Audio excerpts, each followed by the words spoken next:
venons de voir qu'en négociation, il existe bien d'autres motivations que celle qui est liée directement au résultat objectif de la thématique placée à la table des discussions.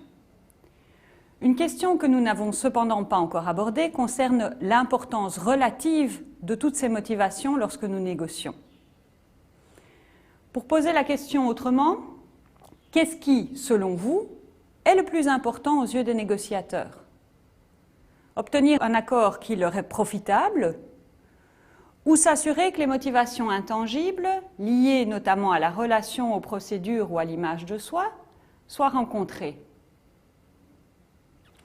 Si vous avez lu attentivement le chapitre de Poitras et Belair, vous aurez certainement compris qu'il existe des situations où les motivations intangibles, et notamment celles liées à l'image de soi, ont tendance à primer sur le résultat objectif. Dans l'exemple d'étude qui est rapporté en début de ce chapitre, vous avez pu notamment constater que lorsque leur image de soi est mise à mal, les négociateurs privilégient les stratégies de vengeance qui leur permettent de restaurer une opinion positive d'eux-mêmes aux stratégies plus rationnelles qui leur permettraient d'engranger des gains plus substantiels.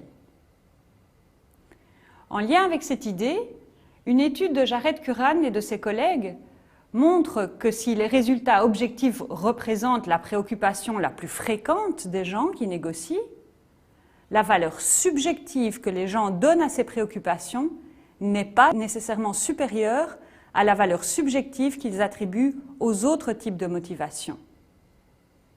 Par valeur subjective, on entend l'importance subjective que les gens donnent à ces préoccupations. En d'autres mots, ce que cela signifie, c'est que les gens ne considèrent pas les termes de l'accord comme étant foncièrement plus importants que d'autres aspects de la discussion, tels que les procédures, la relation ou l'image de soi. Pour être efficace en négociation, il convient donc de s'intéresser et de prendre en compte toutes les motivations des négociateurs et de ne pas se centrer uniquement et strictement sur les aspects les plus économiques et les plus tangibles. On parlera alors d'utilité des accords.